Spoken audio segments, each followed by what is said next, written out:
यहाँ पर साधना भी होगी और साथ में अनुभव भी होगा। अनुभूति और साधना दोनों एक साथ।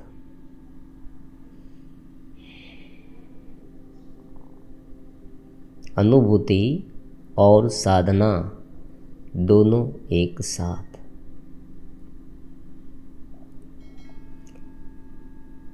अनुभूति किसकी करनी है? अनुभूति किसकी करनी?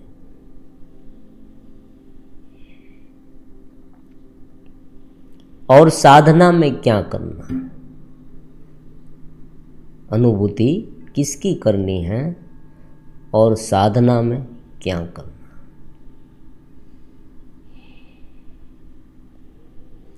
जो निरंतर विद्यमान है,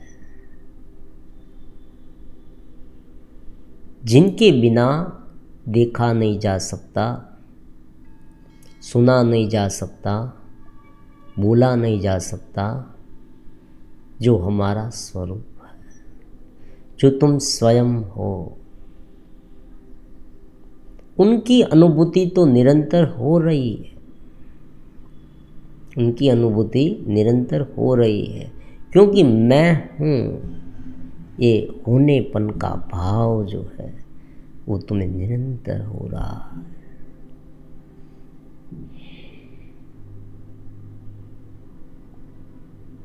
ये होनेपन का भाव जो है ना, वो तुम्हें निरंतर होते ही रहता है। अगर ये भाव नहीं होता तो तुम्हें कुछ पता ही नहीं चलता कि क्या हो रहा। जब हमने ये जाना, जब हमने ये जाना कि ये हो रहा है, उनका मतलब ही यही है कि हम वहाँ हैं। ये नवीनतम पद्धति है। देखो, यहाँ ऊपर से शुरू करना है। यहाँ क्या करना है? ऊपर से। नीचे से ऊपर नहीं जाना। देखो, क्योंकि अगर नीचे से ऊपर जाना होता तो ये बताया जाता कि तुम निम्न कोटि के हो, तुम अशांत हो और तुम्हें ऊपर उठना।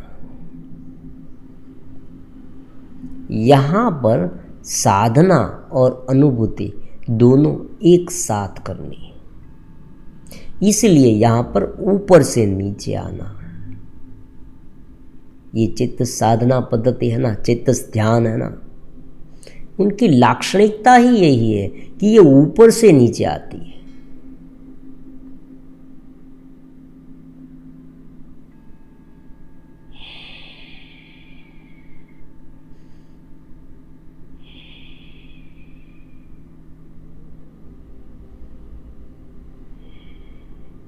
यहाँ अपने होनेपन का एहसास, पहले ये सीखना।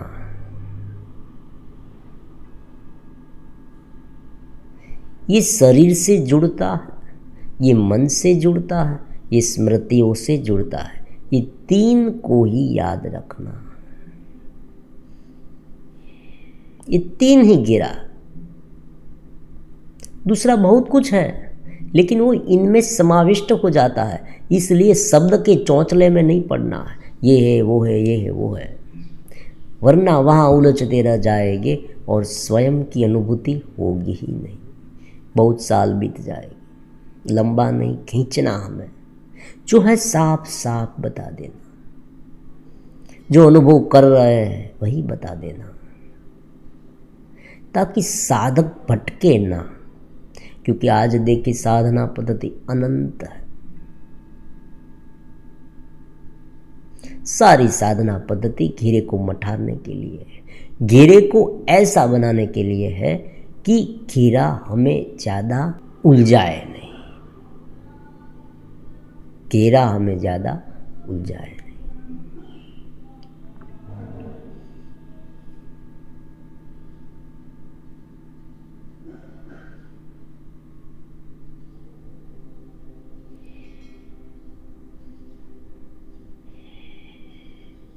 अन्य साधना पद्धति में केवल मन पर ध्यान दिया जाता है, मन ऐसा करो, मन ऐसा करो, मन वहाँ रखो, देखो एकाग्रता साधो। यहाँ पर ये कहा जाता है कि मन को देखो। मन एक आवरण है, जो विचार आ रहे हैं ना वो आत्मा में नहीं है, तुम्हारे स्वरूप में नहीं है। तुम तो हो, तुम आनंद हो, तुम हो, तुम आनंद हो, तुम जानते हो, बस यही है, दूसरा कुछ नहीं है। मैं हूँ, मैं जानता हूँ, मैं आनंद हूँ। फिर जो प्रेम होता है, करुणा होती है, ग्रेटिट्यूड का भाव होता है, वो सब है। उनके साथ घेरे के भाव, जो मनोवृत्तियों के भाव है, जो उलझाव होता है, वो उनके साथ गिर गया है, जुड़ गया है, और दोनों मिलकर ये जीव भाव हुआ है। मतलब जो हम अनुभव कर रहे हैं ना, वो दोनों का कंजक्शन है, कनेक्शन है, दोनों की मिलावट है। घेरे में जो है, मन में जो सोच चल रही है, उनके मुताबिक हम ये मानते हैं कि मैं ये हूँ।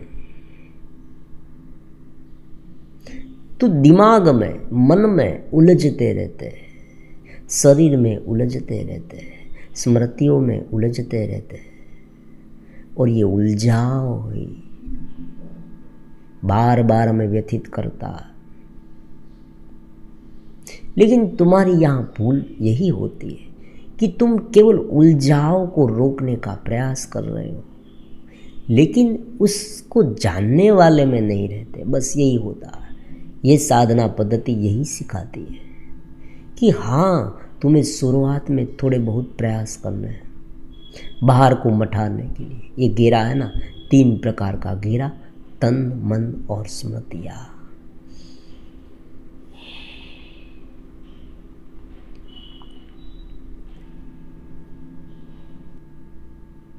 इस घेरे को तुम्हें मटाना, तुम्हें इस तरह से अरेंज करना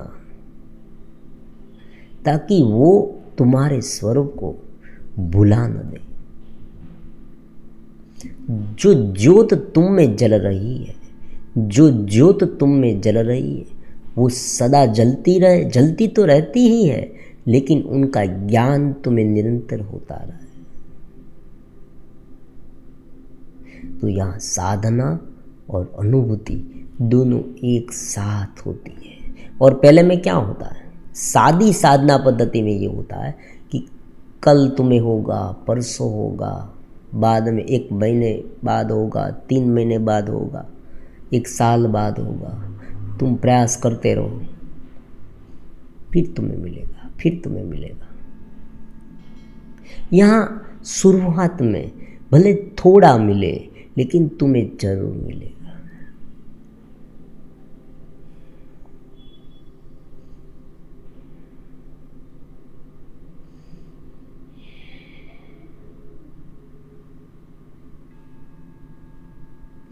शुरुआत में तुम्हें थोड़ा मिलेगा, लेकिन जरूर मिलेगा। तुम्हें स्वरूप का अनुभव भले थोड़ा हो, क्षण मात्र का हो, लेकिन वही अनुभव आगे जाके धीरे धीरे धीरे धीरे धीरे धीरे निरंतर होने वाला है। जितना ये ज़्यादा होगा, उतनी साधना भी होगी, अनुभूति भी होगी। उनका अनुभव होता है, क्योंकि अनुभव करता है वो स्वयं अपने आप को जानता है।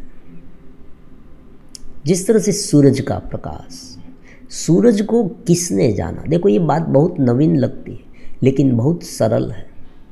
दीप को देखने के लिए दूसरे दिए की कोई ज़रूरत नहीं है। कोई अंधेरे में चीज़ वस्तु रखी है तो उसे देखना है। मान लीजिए कमरे में घोर अंधेरा, चारों ओर अंधेरा ही अंधेरा, हम कमरे में एंटर हुए, हमने देखा, कुछ नहीं दिखाई दे रहा। तो उन सभी चीज़ों को देखने के लिए हमें क्या आवश्यकता है?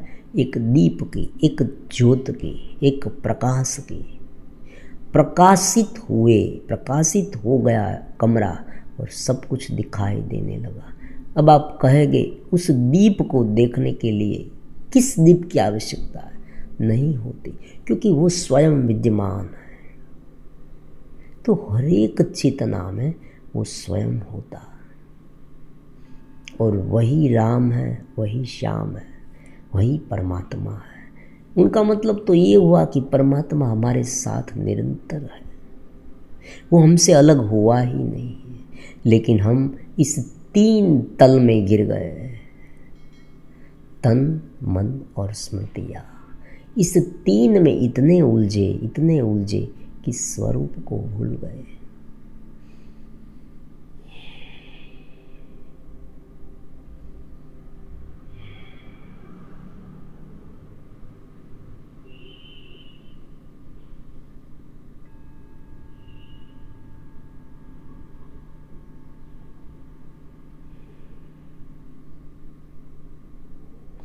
तो उसे अनुभव करने के लिए दूसरे अनुभवकर्ता की आवश्यकता नहीं है, वो स्वयं अपने आप का अनुभव कर सकता है। केवल थोड़े थोड़े, देखो यहाँ प्रयास करना है, लेकिन प्रयास अंत में विराम होने चाहिए। उनका मतलब ये नहीं कि प्रयास लगातार होता रहे, क्योंकि अगर ऐसा हुआ तो प्रयास हमें पकड़ रखेगी। प्रयास विधि बन जाएगा। प्रयास क्या होगा? एक विधि बन जाएगी, एक प्रोसेस हो जाएगा, और ये प्रयास करने की आदत बन जाएगी। आपने देखा होगा कि कभी कभी कोई व्यक्तियों को ऐसी आदत होती है, लोगों को, कि सुबह उठे ये कुछ विधियाँ करते रहते हैं। ये एक प्रकार की आदत बन गई। मान लीजिए आदत अच्छी आदत है, आप ये कहेंगे अच्छी आदत है, क्योंकि उस समय मन अन्य विषयों में नहीं जाता, यहाँ परमात्मा के नाम में ये सब में जाता है। लेकिन अगर एकाग्रता होकर चेतस में रूपांतरित नहीं हुए तो ये बाहर तक सीमित रहेगी, भीतर नहीं आएगी, बाहर तक। व्यक्ति उस स्तोत्र है, जो माला है, ये सब जो विधियाँ है ना, वो करता रहेगा और कुछ और सोचता रहेगा। बाहर से वो सब कुछ करेगा, बाहर से बोलेगा, बैठेगा, बातचीत करेगा, ये सब करेगा, लेकिन भीतर मन कुछ और दिशा में है।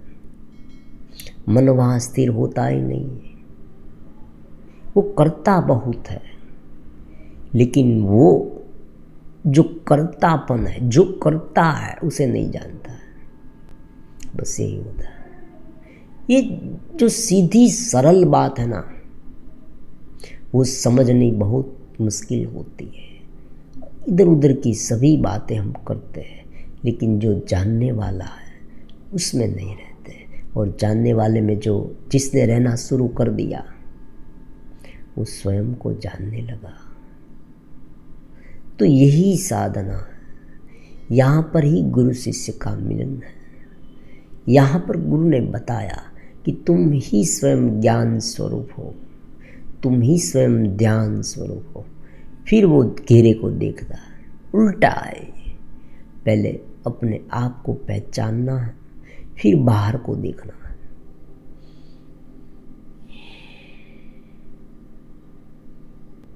तो साधना भी होगी और अनुभूति भी होगी। उनका मतलब ये हुआ कि जितनी अनुभूति ज़्यादा होती है, स्व की अनुभूति, शुद्ध मैं की अनुभूति, वो स्वयं साधना बन जाती है। वही वृत्ति साधना बनती है। आप कहेंगे कैसे?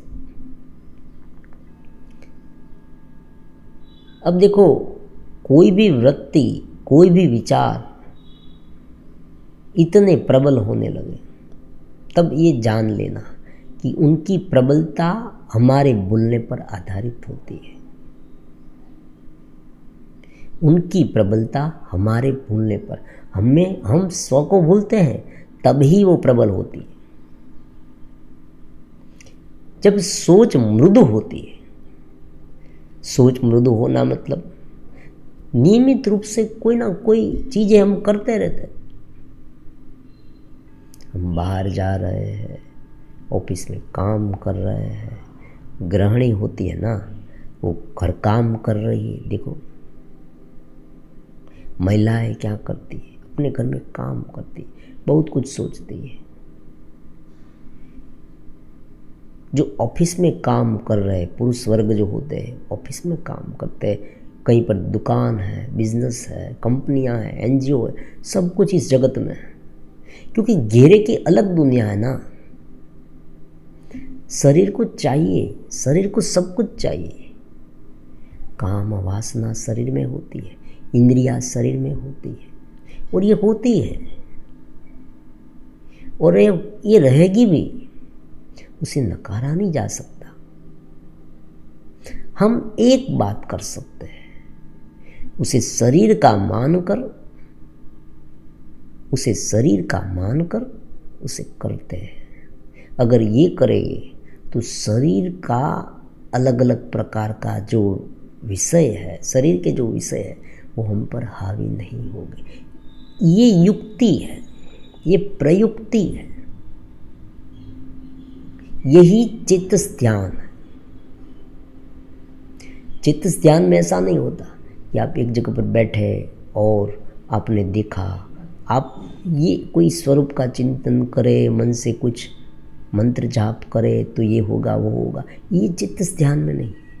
अब देखो, ये उनकी भूमिका हो सकती है, शुरुआत हो सकती है। मान लीजिए कोई व्यक्ति बहुत चंचल है, तो आप कहेंगे बहुत चंचल है वो, चंचल चित्त, परमात्मा ने कहा चंचल चित्त। तो ये चंचल चित्त वाला व्यक्ति है ना, उसे शुरुआत में ये करना है। प्राणायाम है, ये सब वो सब आसन है शरीर के लिए, ये सब करना है शुरुआत में। लेकिन तुरंत ही धीरे धीरे धीरे अपने स्वरूप की अनुभूति पर ध्यान देना। तो प्रबलता, विषय की प्रबलता, विचारों की प्रबलता कब होती है? जब हम स्वरूप को बोलते हैं। जब व्यक्ति ये मान लेने लगता है कि मैं क्रोधी हूँ। देखो, पहले गुस्से का विचार आता है, ये इतना जल्दी होता है। एक बार देखना, एक बार करके देखना तुम अपने जीवन में, जब कोई भी ऐसा विचार आए ना, तो विचारों का पृथक्करण कर दे, विचारों के बारे में सोचने लगे। हाँ, मुझे उसे मैं मार डालूँ, उसे मार डालूँगा, किसे मार डालूँगा, उसे मारूँगा, उसे मारूँगा। बहुत गुस्सा आ रहा, गुस्से को समझना शुरू करें। गुस्सा मुझे अनुभव में आ रहा, मैं अनुभव करता हूँ। गुस्सा अनुभव में आ रहा है, मैं अनुभव करता हूँ। गुस्सा अनुभव में आ रहा है, गुस्सा मुझे अनुभव में आ रहा है, मैं उनका अनुभव कर रहा हूँ, मैं अनुभव करता हूँ, मैं शुद्ध चेतना हूँ। गुस्सा मन में आ रहा है, मैं उसे अनुभव करता हूँ। गुस्सा मन में अनुभव में आ रहा है, वृत्तियों में अनुभव में आ रहा है। देखो, सोच में अनुभव में आ रहा है, मैं उसे अनुभव करता हूँ, मैं उसे अनुभव करता हूँ। ये एक बार सोचेंगे, गुस्सा चला जाएगा।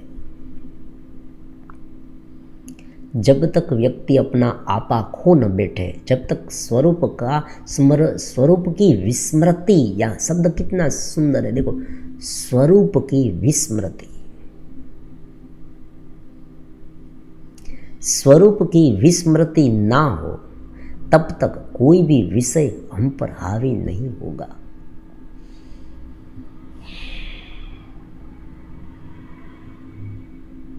देखिए, विषय ही कितना अद्भुत है चित्त स्थिति का। चित्त स्थिति का विषय कितना अद्भुत है। ये दीप प्रागट्य करेगा तुम्हारे अंतःकरण में, तुम्हारे अंतःकरण में दीप प्रागट्य करेगा। कितनी सरल बात है। अरे, मुझे पहले समझ में क्यों नहीं आई? पहले समझ में इसलिए नहीं आई क्योंकि जो भाग्य होता है ना, जो कर्माशय होता है ना, वो ज्ञान के आड़े आता है। आत्मज्ञान उसे ही होगा जिनके कर्म परिपक्व हो गए। विकसितपन कहते हैं। देखो, ये शब्द कितना निराला है, विकसितपन। चेतस का विकसितपन धीरे धीरे होता है भीतर। वो है, फिर भी नहीं अनुभव में आता। बस यही बात होती है। वो है, सब में है, कहीं गया नहीं है। वो अगर चला जाए तो अनुभव नहीं कर पाएगी। अगर वो चला जाए तो शरीर जड़। तो यहाँ अलग से साधना नहीं, और फिर भी साधना है। कोई व्यक्ति कह रहा है भाई नहीं, साधना तो होनी चाहिए, कुछ ऐसी क्रिया तो दिखाओ, कोई ऐसी प्रक्रिया दिखाओ। देखो व्यक्ति होते हैं ना, जो साधक होते हैं ना, वो कोई ना कोई विधि चाहते हैं। मैंने ये बहुत बार देखा, वो मैसेज भी करते हैं कि विधि बताओ, विधि बताओ। कोई तो विधि ऐसी होगी कि जिनके माध्यम से आगे बढ़ पाए। हाँ विधि है, एक नहीं है, 112 विधि है विज्ञान भैरव तंत्र में। भैरवी स्थिति को प्राप्त करने की, चेत स्थिति प्राप्त करने की, शिव स्थिति उसे कहते हैं। चतुश्लोकी भागवत में यही बात है, परमात्मा ही सर्वव्यापी है और मैं उनका अंश हूँ। बस यही विधि है। तो उस विधि को वर्तमान में कैसे लागू करें? शांत जगह पर बैठे और अपने आप को स्वरूप माने। जो विचार आ रहे हैं उनसे ना जुड़कर उन्हें आराम से देखें, आराम से देखें, आराम से देखें, सहजता से देखें। ये बैठकर करने की क्रिया हो गई। फिर हरते फरते, मतलब आप जा रहे हैं चलते फिरते, देखो ये शब्द है चलते फिरते भी आप ये कर सकते हैं। पहले एक जगह पर बैठ कर करें, सांसों सांस की क्रिया को देखें।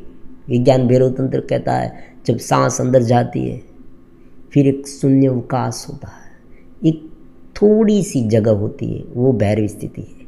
फिर धीरे धीरे सांस बाहर निकल जाती है, फिर भैरवी स्थिति प्रकट होती है। बीच में जो शून्य स्थान है ना, वो शून्य खाली नहीं, वही चेतना है, वही जानने वाला है। बहुत मान लीजिए आप जोर शोर से नृत्य कर रहे हैं, नृत्य से भी ये होगा। विज्ञान भैरव तंत्र वहाँ तक कहता है नृत्य करते हुए भी होगा। नृत्य करते करते करते करते एक समय ऐसा आ जाता है कि व्यक्ति शून्य हो जाता है। तब वो नाचना भी नाचता है, लेकिन उनका उसे पता नहीं, वो अपने स्वरूप में है। और पैर थिड़क रहा है, पैर से नृत्य शुरू है, सुनना शुरू है, बोलना भी शुरू है, लेकिन वो स्वरूप में है। इसलिए देखो कथा के अंत में बीच बीच में ये भजन कीर्तन ऐसा क्यों कराया जाता है? ये विज्ञान भैरव तंत्र का, ये सब जो अलग अलग पद्धतियाँ होती है ना प्राचीन, वो सब आज के साधना, अलग अलग जो कथा है, साधना पद्धति है, उसमें इतनी घुल मिल गई है कि हमें पता नहीं है वो कहाँ से आई है, उनका ओरिजिन कहाँ से उनका उद्गम बिंदु आया है विज्ञान भैरव तंत्र से। क्योंकि तंत्र में बहुत सारी अलग अलग विधियाँ हैं। अद्वैत वेदांत है ना, उसमें तो बस इतना सा कह दिया, उपनिषद ने तो इतना सा ही कह दिया है कि तुम चेतना हो, तुम ब्रह्म हो, सर्व अखिल विदम ब्रह्म, इतना ही कहा है उपनिषद ने। लेकिन तंत्र जो होता है ना, वो घेरे को मठारने के लिए, घेरा जो है ना, 3 प्रकार का घेरा, तन का घेरा, मन का घेरा, स्मृतियों का घेरा। ये 3 घेरा है ना, ये तीनों घेरों को किस तरह से अरेंज करें। देखो ये अरेंजमेंट का विषय है। हम अपने घर में कितना सुंदर सा अरेंजमेंट करते हैं।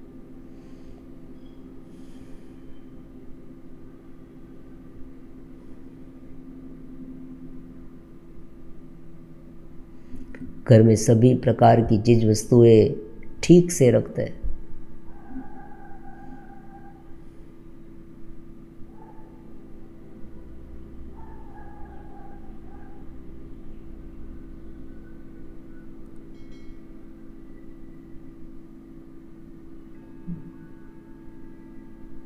और शादी में तो अरेंजमेंट करने के लिए लाखों रुपए खर्च करते हैं लोग। इस तरह से अरेंजमेंट करें,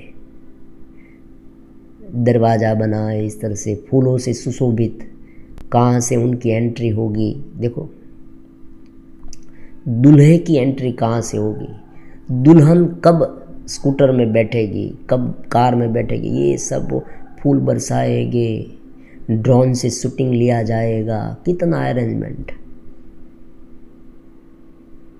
शरीर का भी अरेंजमेंट होता है, हम शरीर को भी अरेंज करते हैं, इस तरह से मठारते। मान लीजिए इतना शरीर भारी हो गया, खाते खाते इतने सारे रोग आ गए,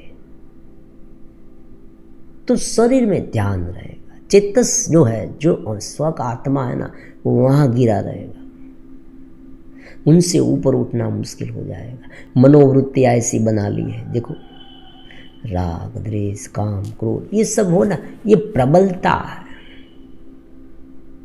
प्रबलता है, दूसरा कुछ नहीं है। प्रबलता मतलब क्या? ये घेरे के साथ इतना घुल मिलने का परिणाम है, रिजल्ट है।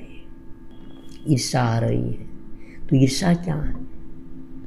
ईर्षा है जो दूसरे व्यक्तियों को देखा है और हम ये मान रहे हैं कि जो वो भुगतता है वो बहुत मूल्यवान है, हम ये मान रहे हैं और वही सच है, ऐसा हमने माना और वो भुगत रहा है, मुझे नहीं मिल रहा है, तो ईर्षा होती। हर एक चीज़ में ऐसा है, वासना में भी ऐसा, काम में भी ऐसा है, गुस्से में भी ऐसा है, सब में ऐसा है। जब घेरे पर ज़्यादा लगाव हुआ, इसीलिए भगवान ने कहा ना अनासक्त योग, आसक्ति हुई, उनके साथ जितना लगाव ज़्यादा हुआ, अपने आप घेरा धीरे धीरे गाढ़ा होता जाएगा, घेरा प्रबल होता जाएगा। जितना जितना घेरा प्रबल है उतनी चेत स्थिति कम होगी, उतनी चेतना जो है ना वो अपने स्वरूप में कम रहेगी, शुद्ध मैं का अनुभव कम होगा। और इसीलिए ये सारे ऋषि मुनि जो कुछ आप नाम दे, संत महात्मा बार बार समझाते हैं कि ये मत करो, वो मत करो, ना करो ना करो ना करो, नकारा नकारा जाता है, ये ना करो, ये नहीं, ये नहीं। देखो ये भी एक उपनिषद की ही पद्धति है, ये नहीं है, ये नहीं है, नीति नीति उसे कहते हैं। ये पद्धति उपनिषद की ही है, उसे अलग अलग नाम दे दिया गया, नकारा गया। ये विकार तुम नहीं, ये नहीं, ये नहीं, ये नहीं। आखिर में कौन बचता है? आखिर में जो बचता है ना वो बोलता नहीं। यहाँ पर भी यही पद्धति है, लेकिन यहाँ दोनों का समन्वय करना है। कोई लोग ये कह रहे हैं देखो कि केवल ब्रह्म को जानने के लिए, केवल आत्मस्थ रहने के लिए आत्मा आत्मा करते रहो, लेकिन यहाँ जो चित्त स्थिति हम यहाँ जो कह रहे हैं उसमें ऐसा नहीं है, उसमें दोनों पर ध्यान देना पड़ता है। ये इसलिए होता है कि साधक की कैटेगरी अलग अलग होती है। अगर जिनका घेरा एकदम शुद्ध है, चित्त शुद्ध है, मतलब घेरा शुद्ध है, घेरा शांत है, घेरा कंट्रोल में है, ये तीन जो है ना वो बहुत कंट्रोल में है, तो केवल ही केवल मैं शुद्ध चेतना हूँ, इतना अनुभव, इतनी वृत्तियों से भी व्यक्ति को स्वरूप बोध हो जाएगा, व्यक्ति को बोध हो जाएगा। लेकिन अगर घेरा विकराल हो गया है, तीन पहलवान ने में पकड़ रखा है, थोड़ी बहुत मठारने की, लेकिन मठारते मठारते उसे थोड़ा बहुत ठीक करते करते भीतर तो स्थिर रहना है, तो दोनों होगा, साधना भी होगी और अनुभूति भी होगी। ये दोनों पर ध्यान देना है।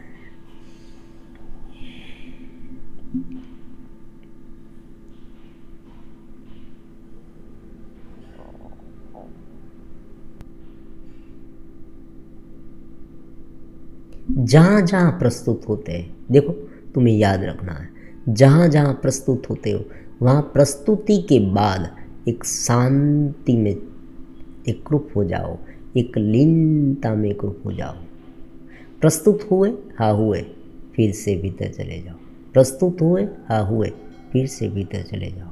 प्रस्तुत हुए हाँ हुए, फिर से भीतर चले जाओ।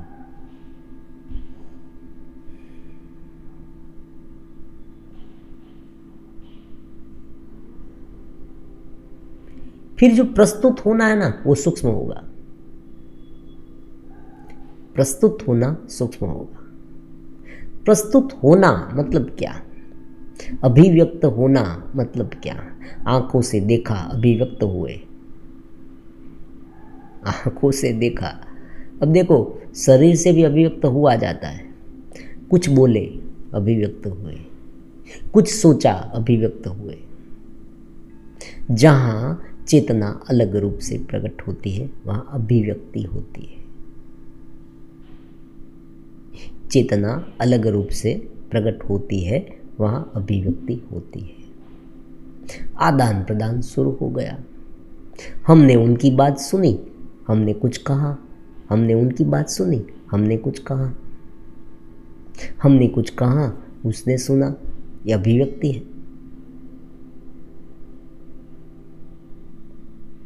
अभिव्यक्ति के समय चित्त रहना, बस ये सूत्र है अलग अलग।